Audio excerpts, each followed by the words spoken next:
Welcome to Give Me a Problem, I Solve It, the series where you send me all of your problems and I choose one to send you a solution on. Today's problem is, drumroll please, I suck at hiring.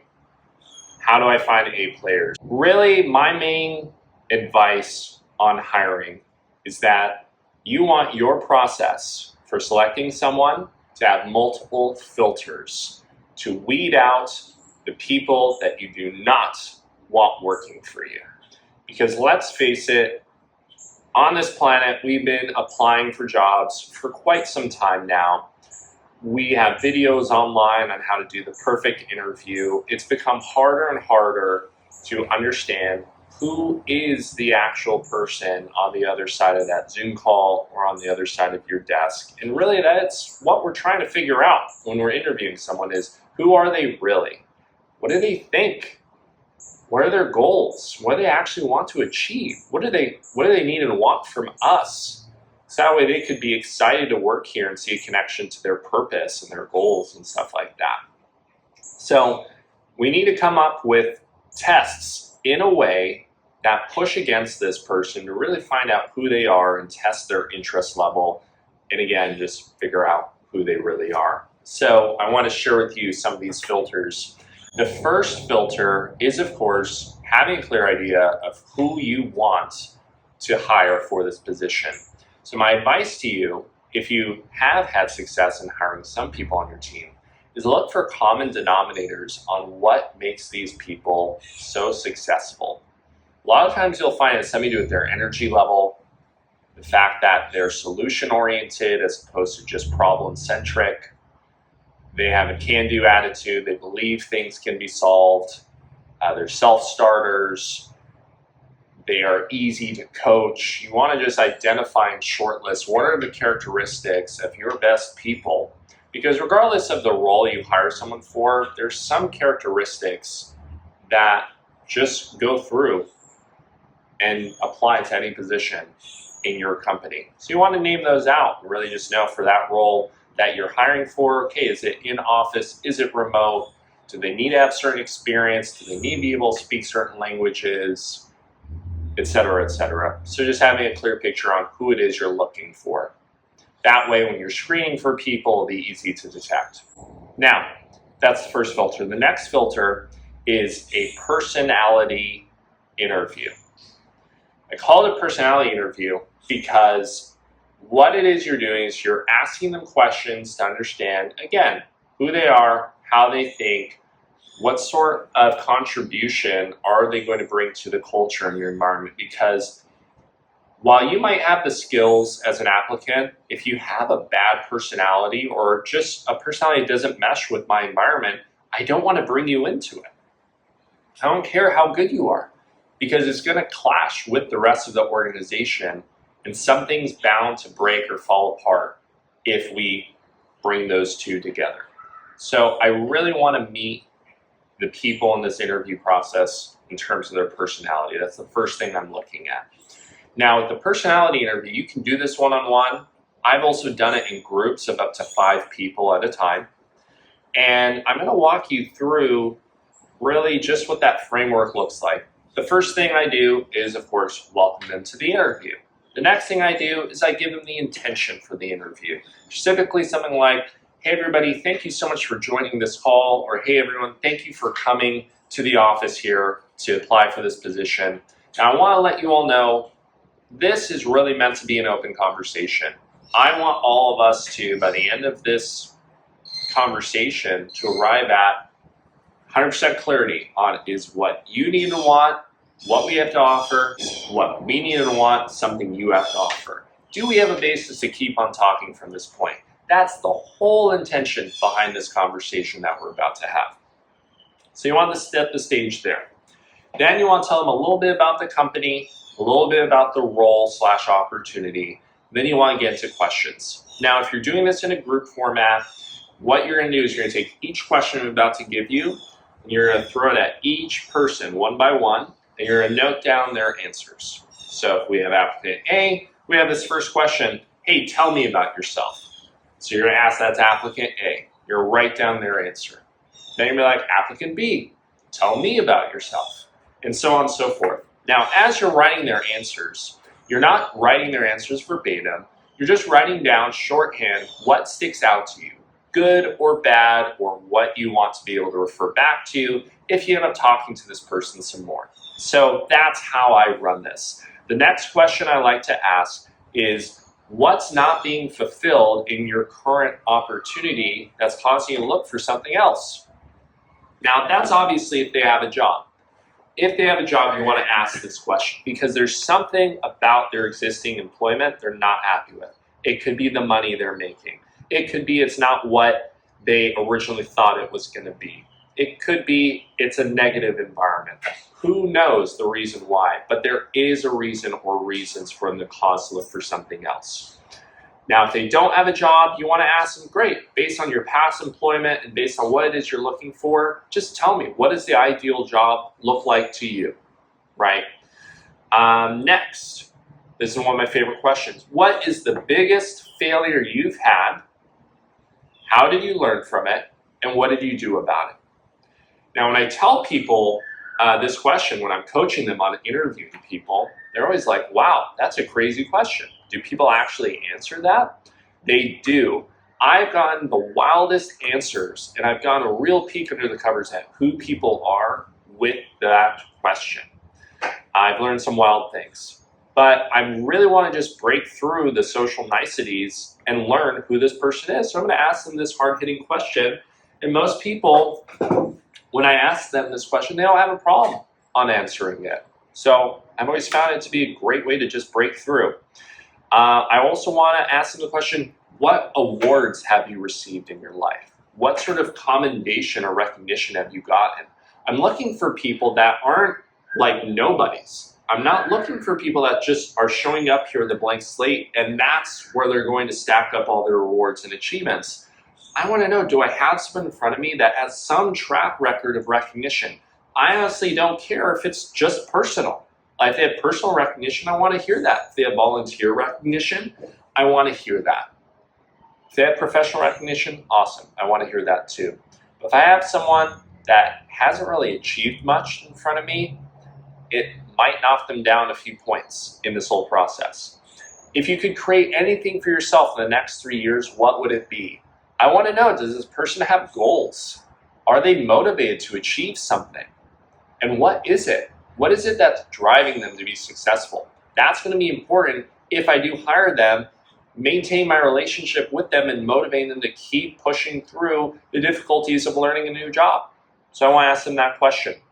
Now, there are other questions that you can ask if you found them to be helpful, but I like to keep it to a limited number because, again, I'm just trying to learn who everybody is on this call, and I have a surprise filter coming at the end as well. The last thing I'll say is, great, I'm going to turn the table around. I'm going to allow any of you to ask me whatever question you have. I'm an open book because, again, at the end of the day, we both need to know with certainty whether or not this makes sense for us to keep talking about. So who has a question? And I'll answer anything and everything as transparently as possible. Some things to know. If certain people didn't have any questions, that can dock them some points because usually in these conversations, you're not answering every single question they could have.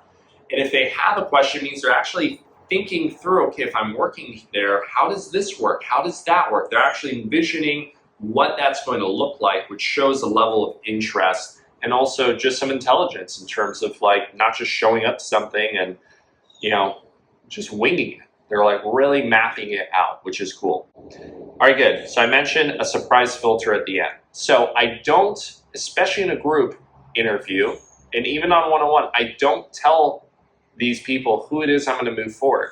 Now, I obviously have taken notes. I have an idea on who I would move forward if I was given the choice, but I still want to give them the choice to move themselves forward. So what I do is I give them a homework step to do, or an action item to do, you could call it. So I tell them, everyone, it was great getting to know you. I really appreciate you giving me your time. I hope that you have a clear idea of what this opportunity has to hold, and you have a clear idea on if this is in alignment with what you want.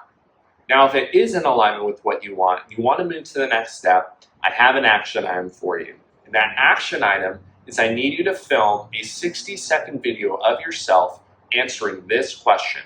Why should we consider hiring you for this role? So, important point, you have to name how much time. I recommend 60 seconds because if they're given a bunch of time to answer it, it's going to have a lot of fluff and filler you don't need, and they're not really being intentional with it. In 60 seconds, to answer that question, you have to really be on the balls of your feet to answer that question. So you want to specify the question and the amount of time. This is key. You're going to find out who actually pays attention and follows direction just based off of that. So you give them this action item. If they ask, hey, by when do I need to send this in to you? Don't tell them by when. That's internal for you to know. You can just say, hey, we are looking to hire someone for this position pretty soon. So the sooner you can get it to me, the better. Just do a no answer like that. Good. So that concludes the personality interview. Okay. Now you have nothing to do on this part until you start to receive some videos. Now I have people that send me videos within an hour or the same day. I have some people that send it the next day. You need to know for yourself how much time you want to give them internally. I would say if they can't get it to you within 48 to 72 hours, then they're not interested enough, or they're not organized enough, or they're not stable enough in their life to make it go right to send this to you if they really care about this thing. Okay? If they send it after that period, you can still take a look at it if you want to give them a shot, but I would highly suggest just sticking to 48 to 72 hours. Now, when you watch this video, what you want to look at is a few things. And I should go through actually all the red flags, really. So I'm just going to list these off. If at any point they're negative in general, or they're negative about their past employer, that's a red flag. If they're bored, low energy, that's a red flag. If you feel worse after talking to them, that's a huge red flag and one you really need to pay attention to. They have poor eye contact. They can't look at you in the face. They kind of just look around the room and stuff like that. That means that their ability to actually talk to people and confront people is pretty low, right? They have some sort of fear or embarrassment or nervousness, which is natural in an interview. But here's what the thing is. We're not looking for average people. We're not looking for subpar people. We're looking for killers. We're looking for people that are lethal, that can actually make stuff happen. And those people can talk to people most times. Now, if they're vague or general in their answers, that's a red flag. I want people that can speak with clarity and crispness. It shows a sharp mind. It shows that they're present and really thinking with everything. If they've hopped from job to job and they're all random jobs, that's also a red flag. Why can't they stay committed to an opportunity? It's a good question. This one is my favorite. They boast about their numbers, but they can't back it up. I'm the top salesperson. I was the top this or that in my last company. Cool. How many people were there, if you don't mind me asking? Great. And explain how that worked. Like what was involved in that work? Did you get leads? Did you have to find leads? Explain to me how you rose to the top. What did you do? You want to ask some questions to get them to be specific. So that way, again, you have a clear idea of what happened. Now, these things all translate into the video as well, that action item, but there's a few other things that I should mention. If they're poorly dressed, if the room in which they're shooting the video or if they're doing the interview remote is messy, not well put together, etc. These are all red flags, obviously. They're not caring enough to be professional. It can be bad manners, etc., etc. So that is one of the hugest legs of this whole thing. If they get through this, the good news is they don't have to get through one more interview to be worth it to give them an opportunity, and that's the skill set test interview. If this is an appointment setter, if this is a closer, if this is some sort of business development type person, you have a script for their role, this is a great way to do a skill set test. You give them the script in advance, and you're going to role play with them at a given time. And the main things you're looking for are two. You're looking to see what is their coachability like. If you give them a correction, can they take that correction easily And can they adapt it? Can they adapt what they're doing very quickly to that direction that you gave? If they get frustrated, if they get annoyed or anything like that, it just shows an inability to take direction that you're going to run into when you're training them, so you can avoid wasting time on that. If you give them a clear direction on what to do and they have a hard time understanding it, that can also be a red flag in this part of the test. Now, there's many roles where you have scripts or verbiage and things like that where you can test people, but maybe you have someone in multimedia. Maybe it's someone to edit some content for you or to write some copy for you. That's another skill set test. Hey, here's some material, edit it for me and send it back. Hey, I need some copy written for this sales letter, for this funnel. Give me your best shot. So you can test people that way more practically. Another way, if you just don't have ideas, bring them into the office saying, I'll pay for a day. I'm going to have you just do some things related to the position, and we'll just see what it's like working together. You can always go that way for skill set tests. Okay. Now, if they've met all of your standards here, you can now give them an opportunity, have them sign it, and move them into the next filter, which is a probationary period. A probationary period is a set time, so it might be 7 days, it might be a month, with set criteria for whether or not they pass the probationary period. So you want to have some metrics and you want to have some behaviors isolated that they have to fulfill in that time frame in order to become a permanent member of the team. Again, you're just setting standards and you're gradually raising the level of discipline that they need to have to make it through. And it's going to push the best people to the top. It'll weed the worst people out. Examples of that. So if you have appointment setters, hey, in your first week, you need to set 1 appointment. Or in your first 30 days, you need to set 10 appointments. Behavior, you have to show up to every meeting on time. That can be another thing. You have to dress appropriately. You have to record yourself every day going out in the field working. Whatever it might be. You make it up, okay? But make it be relevant. Make it be something that proves to you that they are the right fit. All right, so that is really like my whole bag of tricks on this whole line. What I've typically found is you will have way fewer people that are coming through this interview process because you have all these filters set up. But the magic of that is whoever you end up with at the other end of that, they're extremely solid. They're a person that has a really good shot at being with your company more than a week and more than 30 days. You can very well find people that can be with you for years because you decide to put them through a more structured, stringent process like this. If I missed anything that you found to be successful in hiring, I would love to hear it. Drop it down in the comments. And thanks again for watching. We'll see you next time.